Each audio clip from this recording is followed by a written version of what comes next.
Hello friends, कैसे हैं आप लोग। टाइम्स के यूट्यूब चैनल पर एक बार फिर से आपका स्वागत है और मैं टी कमचंद। आज के इस वीडियो लेक्चर में हम स्टार्ट करने जा रहे हैं एसीएफ एफआरओ 2018 का मैथ्स के पेपर का सॉल्यूशन। और पेपर सॉल्यूशन का हम बात करेंगे पार्ट नंबर फर्स्ट में हम बात करेंगे क्वेश्चन नंबर 1 से कंटिन्यू आगे तक। मेरे पास जो पेपर है उस पेपर का कोड जो है वो कोड नंबर है 4। पेपर अगर आपके पास में नहीं है तो नीचे डिस्क्रिप्शन बॉक्स के अंदर पेपर का लिंक दिया हुआ, आप वहां से डाउनलोड कर सकते हैं। लेकिन उस पेपर के अंदर क्वेश्चंस का जो सीरियल है वो अलग है, तो पहले आप क्वेश्चन मैच कर ले।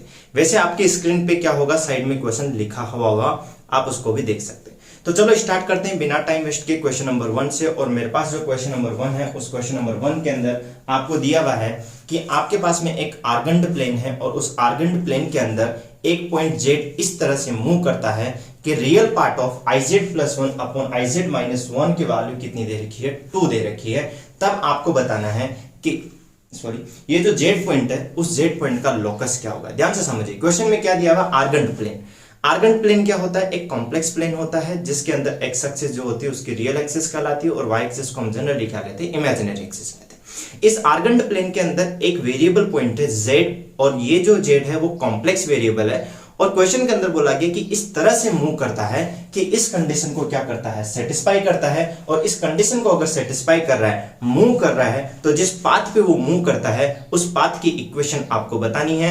4 ऑप्शन आपको दिए हुए हैं। पहला ऑप्शन आपके पास में हाइपरबोला, दूसरा स्ट्रेट लाइन, तीसरा सर्कल और चौथा आपके पास में कौन सा है, एलिप्स। तो चलो क्वेश्चन को सॉल्व करते हैं। कोई इसको ऑप्शन से नहीं होगा, प्रॉपर मेथड आपको यूज करना होगा। लेकिन सबसे पहले आपको पता होना चाहिए कि ये जो कंडीशन है इसको यूज कैसे करें।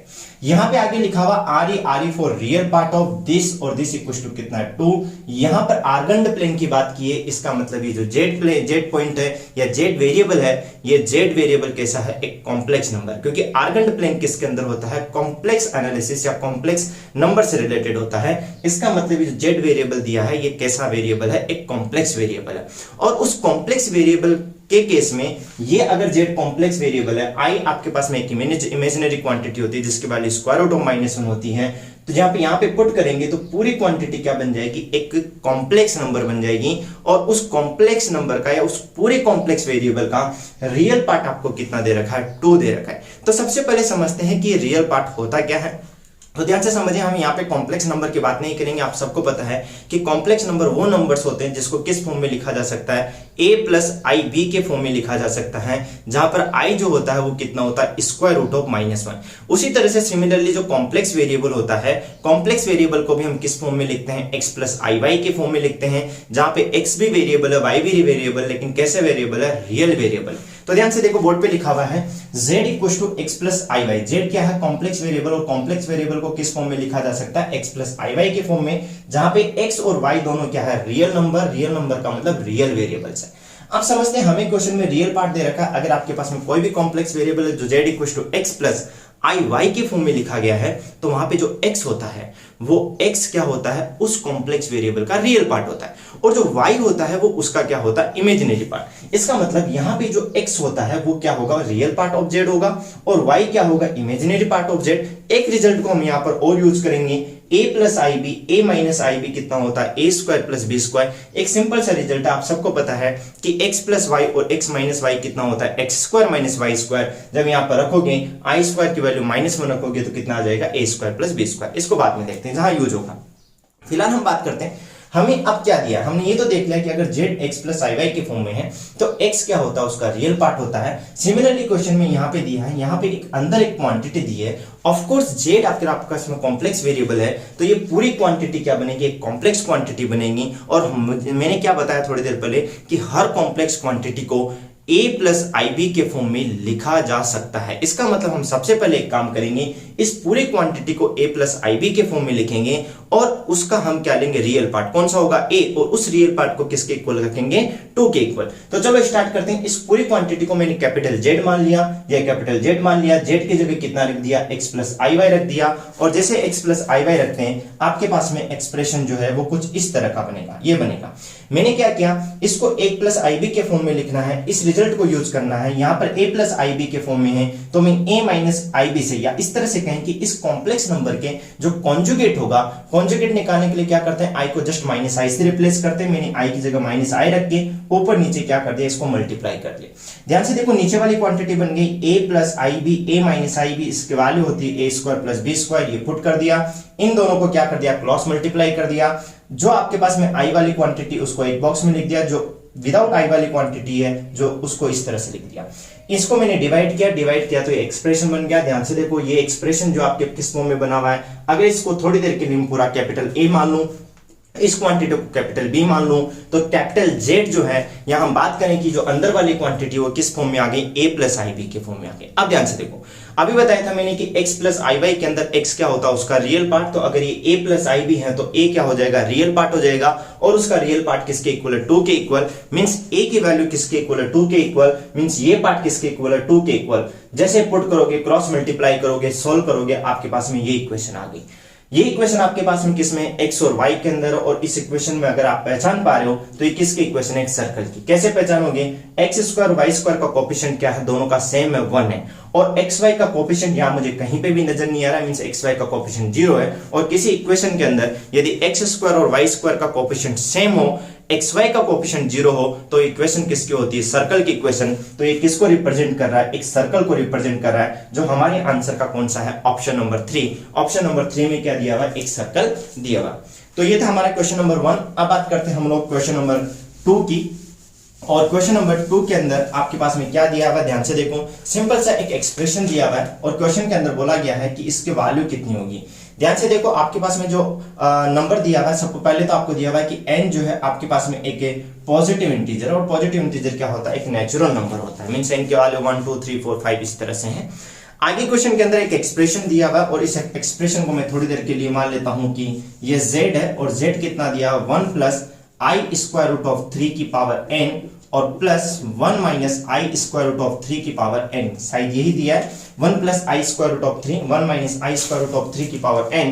और क्वेश्चन के अंदर बोला गया है कि ये जो क्वांटिटी आपके पास में किसके इक्वल होगी। सिंपल सा क्वेश्चन था, कुछ नहीं करना। आप ऑप्शंस अगर देखते हो तो ऑप्शन के अंदर आ रहा है आपके पास में कॉस और साइन। इसका मतलब इस क्वांटिटी को मुझे किस में चेंज करना है, कॉस के अंदर चेंज करना है।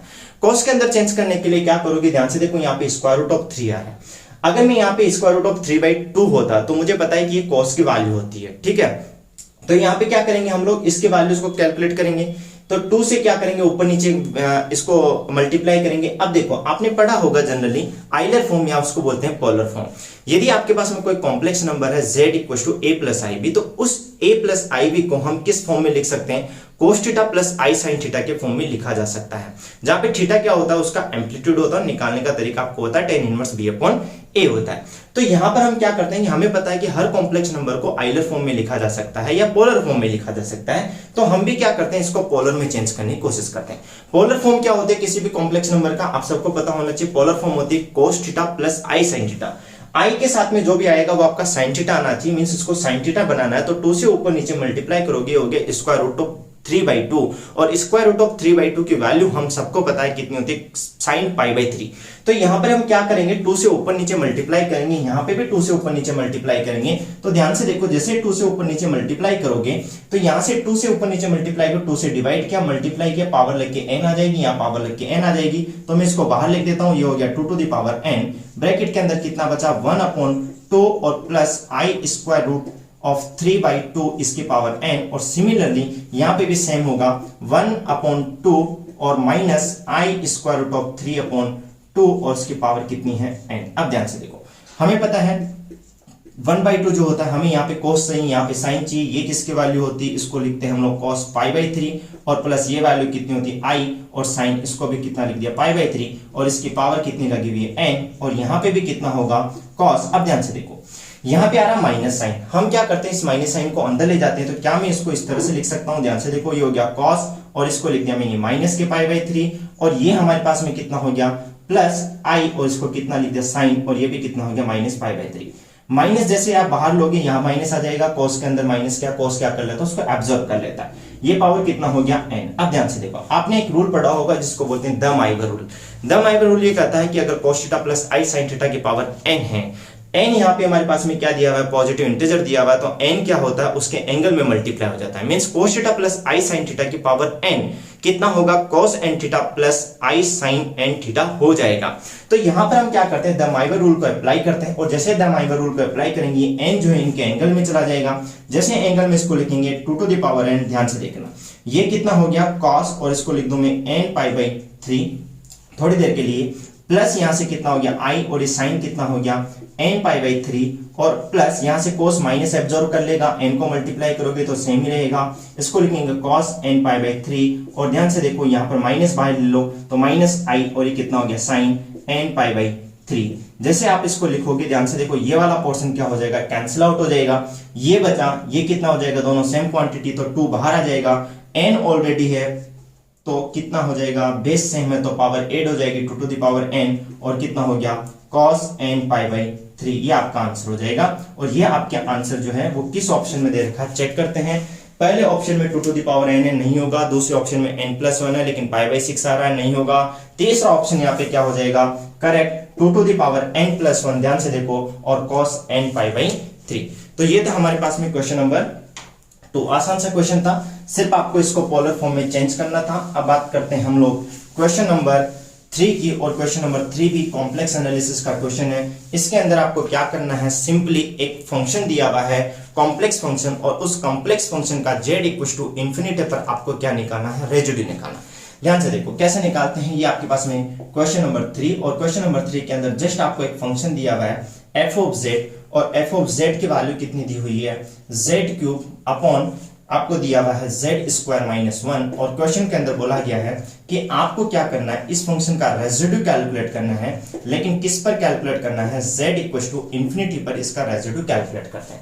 रेजिड्यू निकालने के 2 तरीके होते हैं। सबसे पहले अगर आपको ये पता लग जाए कि ये z इक्वल टू इंफिनिटी पर ये फंक्शन जो दिया हुआ है वो अगर एनालिटिक है, तो सिंपली रेजिड्यू कैलकुलेट करने का जो तरीका होता है वो पहला तरीका, residue of function of z, अगर आपके पास में z इक्वल टू इंफिनिटी पर अगर आपके पास में कैलकुलेट करना है तो सिंपल सा तरीका होता है, लिमिट z टेंड्स टू आप क्या करोगे infinity minus z f of z, और ये आप कैलकुलेट कर लोगे, इसके लिमिट लगाओगे।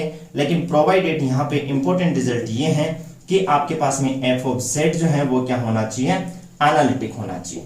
ठीक है, किस पर, at z equal to infinity पर। तो आप इसको अप्लाई करोगे और इसका रेजिड्यू क्या कर लोगे, कैलकुलेट कर लोगे। हम देखते हैं कि यहाँ पर z इक्वल टू इंफिनिटी पर एनालिटिक नहीं है, तो हम क्या करते हैं, लेकिन फिर भी इसका मतलब ये नहीं है कि f ऑफ z अगर z इक्वल टू इंफिनिटी पर एनालिटिक नहीं है तो उसका रेजिड्यू कैलकुलेट नहीं कर सकते। ऑफ कोर्स रेजिड्यू कैलकुलेट कर सकते हैं कुछ अलग तरीकों से। तो यहाँ पे सेकंड मेथड ये होगा कि आपको अगर रेजिड्यू कैलकुलेट करना है किस फंक्शन का, रेजिड्यू आपको कैलकुलेट करना है f ऑफ z का z इक्वल टू इंफिनिटी पर। तो आप क्या करो, ये किसके इक्वल होता है, माइनस ऑफ रेजिड्यू आपको कैलकुलेट करना है, और 1 अपॉन आपके पास में z स्क्वायर और f ऑफ 1 बाई z, और इस फंक्शन का आप किसके अबाउट निकाल लो, z इक्वल टू 0 के अबाउट रेजिड्यू निकाल लो, और उसको किससे मल्टीप्लाई कर दो, माइनस से। वो किसके रेजिड्यू के इक्वल होगा, f ऑफ z के रेजिड्यू के इक्वल होगा, किस पर, z इक्वल टू इंफिनिटी पर। तो हम क्या करते हैं, इसको यूज करते हैं। तो हम थोड़ी देर के लिए ये मान लेते हैं कि लेट हमारे पास में एक नया फंक्शन कंसीडर कर लेते हैं g ऑफ z, और कौन सा फंक्शन, ये वाला, ये कितना हो गया 1 अपॉन z स्क्वायर, और कितना हो गया f ऑफ z। जैसे वैल्यू यहाँ पे रखते हैं, ध्यान से देखो ये कितना हो गया आपके पास में, इसको कैलकुलेट करेंगे यहाँ पर, तो सॉरी f ऑफ यहाँ पे 1 बाई z है, जैसे आप रखोगे वैल्यूज, ध्यान से देखो ये कितना हो गया 1 अपॉन z स्क्वायर। ठीक है, f ऑफ 1 बाई z जैसे यहाँ पे रखोगे ये कितना आ जाएगा नीचे, तो 1 upon z cube multiplied by, जैसे 1 बाई z रखोगे ये कितना हो गया 1 बाई z स्क्वायर, एलसीएम लोगे z स्क्वायर ऊपर चला जाएगा, और कितना बच गया आपके पास में 1 माइनस z स्क्वायर, ये z स्क्वायर से ये z स्क्वायर क्या हो गया, कैंसिल आउट हो गया। नीचे आपके पास में फाइनली बात करें तो g ऑफ z की तो कितना हो गया आपके पास में, that is nothing but z cube, और कितना 1 माइनस z स्क्वायर। अब ध्यान से देखो हमें क्या करना है, हमें हमारे मेन फंक्शन का इंफिनिटी पर रेजिड्यू निकालना, और वो इंफिनिटी पर रेजिड्यू किसके इक्वल होगा, इस g ऑफ z के रेजिड्यू के किसका, z इक्वल टू 0 पे। तो निकालने के बहुत सारे तरीके z इक्वल टू 0 पर। हम सबसे पहले चेक करें कि z इक्वल टू 0 इसका पोल है या किस तरह की सिंगुलरिटी, उसके बाद में निकालें। या दूसरा तरीका सबसे आसान होता है कि कि आप उस फंक्शन को z इक्वल टू 0 के अबाउट क्या करो, लॉरेंट एक्सपेंशन निकालो, और उस लॉरेंट एक्सपेंशन के अंदर जो 1/z का कोफिशिएंट होगा वही क्या होगा, उसका रेजिड्यू होगा। तो हम इसको अप्लाई करते हैं क्योंकि इसको एक्सपेंड करना थोड़ा आसान है। z इक्वल टू 0 के अबाउट हम क्या करते हैं, इसको एक्सपेंड करते हैं। तो और g ऑफ z, ध्यान से देखो मैं इसको क्या लिख सकता हूं, इस 1/z³ को आप एज इट इज ऐसे ही रहने दो और इस 1 - z² को क्या करो, ऊपर ले जाओ। 1 - z² को जैसे ऊपर ले जाओगे पावर कितनी लग गई, -1। ये क्या बन गया आपके पास में 1 + x की पावर n, और 1 + x की पावर n का एक्सपेंशन आपके पास में सबको पता है 1 + nx + nn - 1/2 x², कुछ इस तरह से होता है। तो अब ध्यान से देखो, तो यहाँ पे जैसे लिखेंगे 1/z³, अब आपको क्या करना है, इसको एक्सपेंड करना है। तो 1 + nx + nn - 1/2 x²/2 इस तरह से इसका क्या करते हैं, एक्सपेंशन करते हैं। तो एक्सपेंशन करोगे, वैल्यूज पुट करोगे तो जस्ट कितना आ जाता है 1 + आप सबको बताइए होगा z², जस्ट पावर लगती जाएगी प्लस के अंदर, ये इस तरह से क्या होगा, इसका एक्सपेंशन होगा। z³ को हम क्या कर देते हैं, डिवाइड करते हैं, तो ये तो बन गया 1/z³। ध्यान से देखो z² से कैंसिल आउट हो जाएगा 1/z, और प्लस यहाँ पे कितना बचेगा z, और प्लस ये चलता जाएगा। ये हमारे पास में क्या हो गया, z इक्वल टू 0 के अबाउट इसका क्या है, Laurent expansion. Laurent expansion simple सी बात है, आपके पास में किस में होता है, z और 1/z के अंदर एक्सपेंशन होता है। 1/z के एक्सपेंशन यहाँ पे सिर्फ एक्सपेंशन में केवल यहाँ पे 2 टर्म है, बाकी z के एक्सपेंशन में इतनी सारी टर्म्स है, बहुत सारी इनफाइनाइट नंबर्स ऑफ टर्म्स है। अब हमें क्या करना है, हमें सिंपली क्या करना था, इस g ऑफ z का 0 के अबाउट रेजिड्यू निकालना था, और उसका माइनस करेंगे तो हमारे फंक्शन का इंफिनिटी के अबाउट रेजिड्यू आ जाएगा। अब रेजिड्यू जब कैलकुलेट कर रहे हैं इसका 0 के अबाउट, तो मैंने क्या किया, उस फंक्शन को 0 के अबाउट आप लॉरेंट सीरीज में एक्सपेंड कर लो। एक्सपेंड करने के बाद में आपको क्या करना है, उस लॉरेंट सीरीज के अंदर 1/z का जो कोफिशिएंट होगा वही g ऑफ z का क्या होगा, 0 के अबाउट रेजिड्यू जाएगा। तो दिस इंप्लाइज यहां पे क्या हो गया कि residue of g of z किस पॉइंट के अबाउट, 0 के अबाउट की बात करें तो वो क्या होगा, simply that is coefficient of किसका, 1/z का।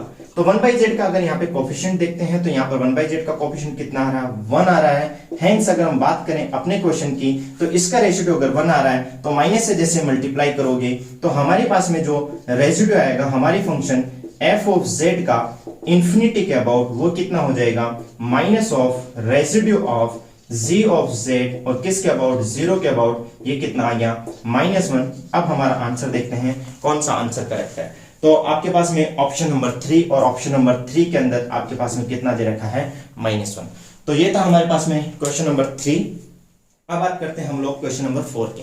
क्वेश्चन नंबर 4 आपसे पूछा गया था वेक्टर कैलकुलस से रिलेटेड, और वेक्टर कैलकुलस से रिलेटेड सिंपल सा क्वेश्चन था, लेकिन इसमें थोड़ी कैलकुलेशन थी। आप चाहो तो स्टार्टिंग के अंदर इसको स्किप कर सकते थे, अगर आपकी कैलकुलेशन अच्छी है तो कर भी सकते हो। क्वेश्चन नंबर 4, और क्वेश्चन नंबर 4 को ध्यान से देखते हैं। क्वेश्चन नंबर 4 के अंदर बोला गया the total work done in moving a particle in a force field given by this, और आपको क्या दिया हुआ है, एक कर्व दिया हुआ है। क्वेश्चन के अंदर दिया हुआ है कि आपके पास में एक फोर्स है और उस फोर्स की वैल्यू आपको डिफाइन करके दी हुई है, और आपके पास में एक पाथ दिया हुआ है, और क्वेश्चन के अंदर बोला गया है कि आपको क्या करना है, इसका वर्क डन निकालना है। सबसे पहले क्वेश्चन लिखते हैं, दिया हुआ है f = 3xy और उसके साथ में i - 5z, और कितना दिया हुआ है, j, और दिया हुआ आपके पास में +10x और k। आगे दिया हुआ आपके पास में x की जो वैल्यू है वो कितनी दे रखी है, t² + 1, y जो है आपके पास की वैल्यू कितनी है, 2t², एंड जो z आपके पास में है उस z की वैल्यू कितनी दे रखी है, t³। और आपको बोला गया कि कहां से कहां तक निकालना है, इस कर्व के लॉन्ग t = 1 से लेकर के आपको t = 2 तक इस फोर्स के द्वारा जितना भी वर्क हुआ उस वर्क डन को निकालना है। वेक्टर कैलकुलस में आपने सबने पढ़ा होगा, अगर आपको फोर्स फील्ड दिया हुआ है, कर्व दिया हुआ है, तो वर्क निकालने का जो तरीका होता है जिसको हम बोलते हैं वर्क डन, और वर्क डन का सिंपल सा फॉर्मूला होता है इंटीग्रेशन। f आपके पास में है वेक्टर फॉर्म में दिया हुआ, तो f और कितना होता है, dr। अब यहाँ पे dr क्या है, आप सबको पता है कि सिंस हमें पता है कि r कितना होता है, xi प्लस yj प्लस कितना होता है, zk। तो यहाँ पर dr के वैल्यू अगर कैलकुलेट करें तो कितना होगा, simple differentiation dxi plus dyj और प्लस कितना होगा, dzk। हम यहाँ पे देखो f आपको वेक्टर फॉर्म में दे रखा है, dr आपके पास में वेक्टर फॉर्म में है, तो जैसे आप f.dr कैलकुलेट करोगे तो ये कितना बन जाएगा आपके पास में, यहाँ पे वर्क डन में सिंपली इसको कैपिटल W से रिप्रेजेंट कर देता हूं, तो कितना हो गया, सिंपली ध्यान से देखो ये dx से इसके साथ मल्टीप्लाई होगा तो ब्रैकेट में कितना आ गया, 3xy, और कितना हो गया ये dx, i_i। अब बात करेंगे j_j कितना होगा 1, तो कितना हो जाएगा -k, और कितना हो गया 5z, और कितना हो गया dy। के कैप की बात करें तो यहाँ पे कितना हो गया प्लस 10x और कितना हो गया dz, ये आपके पास में हो गया। इसको आपको कैलकुलेट करना है, सिंपल सा है। x की वैल्यू आपके पास में है, y की वैल्यू आपके पास में है, z की वैल्यू आपके पास में है, dx dy dz यहां से निकालेंगे, पुट करेंगे और अपना आंसर। अब ध्यान से देखो, t के फॉर्म में हम लिख रहे हैं तो सबसे पहले इंटीग्रेशन की लिमिट कहां से कहां दे रखी है, 1 से लेकर के 2 तक, तो 1 से लेकर के 2 तक। नेक्स्ट 3, अब ध्यान से देखो x की वैल्यू कितनी अपने पास में t स्क्वायर प्लस 1, y की वैल्यू कितनी है 2t स्क्वायर, ठीक है। dx की वैल्यू कैसे निकालेंगे, इसको डिफरेंशिएट कर दो तो dx कितना हो जाएगा 2t dt, तो dt सबसे कॉमन आएगा, हम बाहर लिख देंगे, तो ये अगेन कितना हो गया 2t प्लस नहीं माइनस, सॉरी माइनस के 5 और z कितना आपके पास में t क्यूब, और यहां लिखेंगे dy यहां करेंगे 2 इंटू 2 कितना हो गया 4t, और प्लस बात करें 10x की तो 10 और x की वैल्यू आपके पास में कितनी है t स्क्वायर प्लस 1, और बात करें हम लोग dz की तो dz यहां से कितना आ जाएगा 3t स्क्वायर, और सबसे बाहर कॉमन क्या आ जाएगा dt। आप जिसे क्या करोगे, इसको अंदर मल्टीप्लाई करोगे, अंदर मल्टीप्लाई करके जस्ट क्या करना है आपको इंटीग्रेट करना है, और जैसे इंटीग्रेट करोगे तो इसका ऑप्शन नंबर आपके पास में आ जाएगा 4 और कितना आ जाएगा 303 यूनिट। आई होप कि आप इसको कैलकुलेट कर लोगे, आसान सा, यहाँ पे टाइम वेस्ट नहीं करेंगे क्योंकि जस्ट इसका कैलकुलेशन है। इसको अंदर मल्टीप्लाई करोगे, इंटीग्रेट करोगे, 1 से 2 लिमिट पुट करोगे, और ये आपके पास में जो आंसर है वो आंसर नंबर आपके पास में आ जाएगा 4 के अंदर आपके पास में क्या दिया हुआ है 303 यूनिट आपके पास में है, 303 यूनिट्स है। तो ये आपके पास में कंप्लीट आंसर है। ये था क्वेश्चन नंबर 4, सिंपल सा क्वेश्चन था, बस वर्क डन का फॉर्मूला आपको पता होना चाहिए कि वर्क डन कैसे कैलकुलेट करते हैं, और ऐसे क्वेश्चन जनरली पूछे जाते हैं। अभी फिलहाल लेक्चर टेक्निकल एजुकेशन का पेपर हुआ था, आप वहां पे भी देखोगे इस तरह का क्वेश्चन पूछा गया। पहले कॉलेज लेक्चर वाला पेपर देखोगे 2014 वाला, इस तरह का क्वेश्चन पूछा गया। फर्स्ट ग्रेड में देखोगे, सेकंड ग्रेड में देखोगे, वर्क डन का क्वेश्चन वेक्टर कैलकुलस से पूछते हैं। ग्रीन्स थ्योरम का आपको एप्लीकेशन पूछते हैं, स्टोक्स थ्योरम का एप्लीकेशन जरूर पूछेंगे, साथ ही साथ गॉस डाइवर्जेंस थ्योरम का एप्लीकेशन पूछेंगे। आगे क्वेश्चन आएंगे तो उनकी भी चर्चा करेंगे, लेकिन वर्क डन निकालने का सिंपल सा फॉर्मूला होता है F.dr। इसमें आपको पुट करना है, इंटीग्रेट करना है और वैल्यू को क्या करना है कैलकुलेट करना है, ठीक है। अब बात करते हैं हम लोग क्वेश्चन नंबर 5 की, और क्वेश्चन नंबर जो 5 है उस क्वेश्चन नंबर 5 का कोई भी ऑप्शन करेक्ट नहीं है। आप इस क्वेश्चन पे ऑब्जेक्शन लगा सकते हो जब भी आपकी आंसर की आती है, क्यों नहीं है आगे चर्चा करते हैं क्वेश्चन नंबर 5 की। क्वेश्चन नंबर 5 के अंदर क्या दे रखा है, ध्यान से देखो क्वेश्चन नंबर 5, और क्वेश्चन नंबर 5 के अंदर बोला गया है आपके पास में कि एक फंक्शन है और फंक्शन आपको डिफाइन करके दिया हुआ है। f ऑफ x कितना है आपके पास में 6x³ माइनस 6x², ध्यान से देखना, और प्लस ax प्लस b, और आपको बोला गया है कि यहाँ पर जो इंटरवल है वो इंटरवल कितना दिया हुआ 1,3, और fx जो है आपके पास में क्या करता है रोल्स थ्योरम को सेटिस्फाई करता है, ठीक है। अब रोल्स थ्योरम का सबसे पहले आपके पास में क्या होना चाहिए, स्टेटमेंट पता होना चाहिए। आगे बोला गया कि satisfies the Rolle's theorem for c, और यहाँ पे बोला गया कि किस वैल्यू के लिए सेटिस्फाई करता है, c equal to 2 square root of 3 plus 1 upon कितना स्क्वायर रूट ऑफ 3 के लिए क्या करता है रोल्स थ्योरम को सेटिस्फाई करता है। तो a और b की वैल्यू कितनी होगी, यहां पर क्या होगा, चारों ही ऑप्शन आपके करेक्ट नहीं है। क्यों नहीं है इसकी चर्चा करते हैं, a की वैल्यू निकालते हैं, b की वैल्यू निकालते हैं, देखते हैं कहां दिक्कत आ रही है। क्वेश्चन के अंदर क्या बोला गया, एक सिंपल सा क्वेश्चन है, एक फंक्शन डिफाइन करके दिया हुआ, फंक्शन एक पॉलिनोमियल फॉर्म के अंदर है, और इंटरवल आपको दिया हुआ है क्लोज्ड इंटरवल 1,3, और आपको बोला गया कि ये रोल्स थ्योरम को किसके लिए सेटिस्फाई करता है, c के लिए सेटिस्फाई करता है।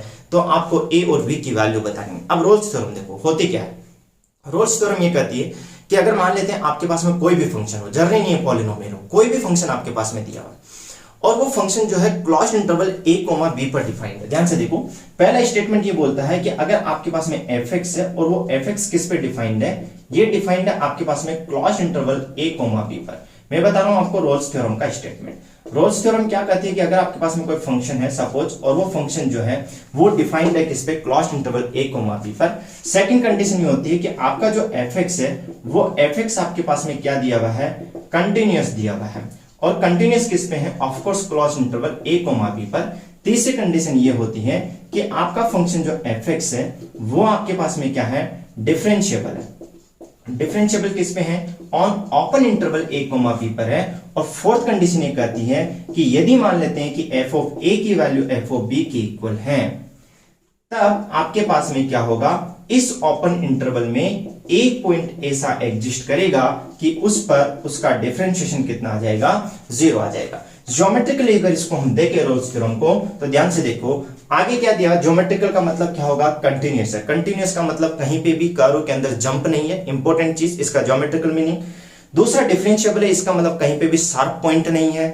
तीसरी इंपॉर्टेंट चीज f of A equal to f of B. तो ध्यान से अगर हम देखें, ये ए पॉइंट है, ये बी पॉइंट है, एफ ऑफ ए कितना होगा, सपोज ये एफ ऑफ ए है तो ये एफ ऑफ ए हो गया। और क्वेश्चन में दिया हुआ है कि यहीं पे हमारे पास में क्या है, एफ ऑफ बी है।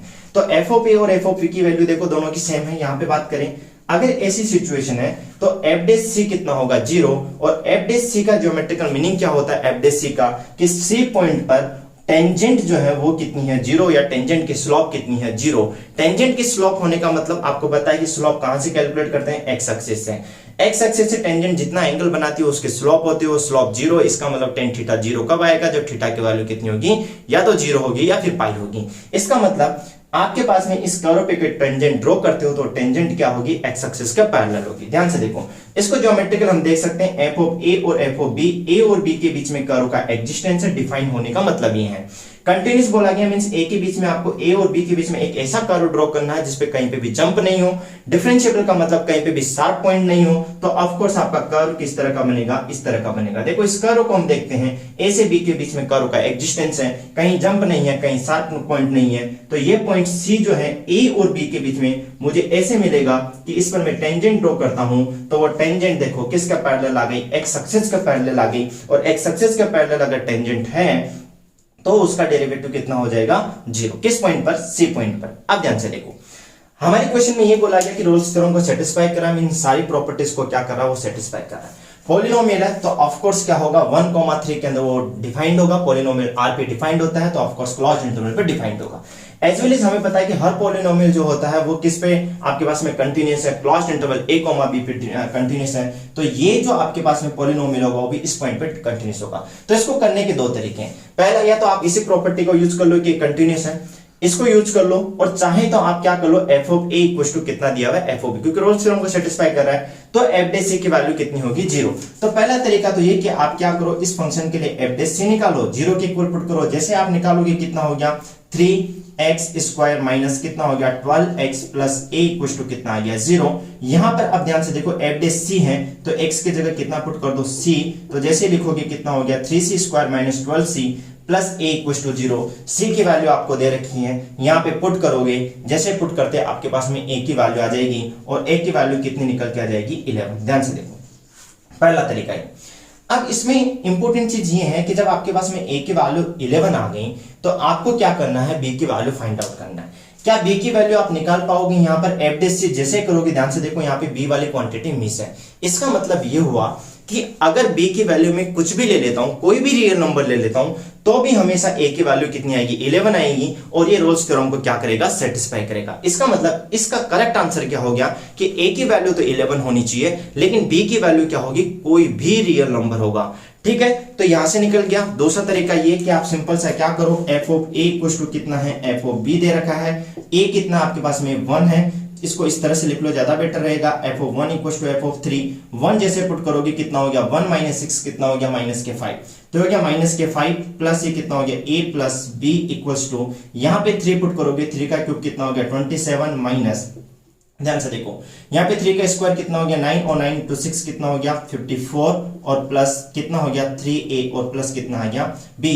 जैसे यहाँ से कैलकुलेट करोगे b से तो b कैंसिल आउट हो गया, अगेन a की वैल्यू कितनी आ गई, 11। इसका मतलब दोनों ही केस में, चाहे ऐसे सोल्व करो चाहे ऐसे सोल्व करो, a की वैल्यू तो आपको 11 मिल रही है, लेकिन b की वैल्यू पे कोई इफेक्ट नहीं पड़ रहा है। b की वैल्यू अगर यहाँ पे मैं 5 ले लूं, 6 ले लूं, 1/2 ले लूं, 0 ले लूं, कुछ भी b की वैल्यू लेता हूं, कोई भी रियल नंबर लेता हूं, तो अगेन a की वैल्यू 11 और b की कोई भी रियल नंबर लेने पर ये फंक्शन जो है वो रोल्स थ्योरम को क्या कर रहा है, सेटिस्फाई कर रहा है। इसका मतलब इसका जो करेक्ट आंसर होगा वो करेक्ट आंसर क्या हो जाएगा, हमारे पास में a की वैल्यू तो 11 होनी चाहिए और b की वैल्यू क्या होनी चाहिए, एक रियल नंबर होना चाहिए। अगर आप अपने चारों ऑप्शन देखते हो तो चारों ऑप्शन के अंदर कहीं पे भी b की वैल्यू रियल नंबर नहीं लिखी हुई है। b इक्वल टू -6 है, 6 है, 6 है, -6 है। इसका मतलब चारों ऑप्शन इस हिसाब से क्या हो जाएंगे, करेक्ट हो जाएंगे। लेकिन ये जो पेपर था वो सिंगल चॉइस का था, सिंगल आपको आंसर देना है, तो इस चारों ऑप्शन में से कोई सा भी ऑप्शन यहाँ पे करेक्ट नहीं माना जाएगा, तो इसके अंदर आप ऑब्जेक्शन लगा सकते हो।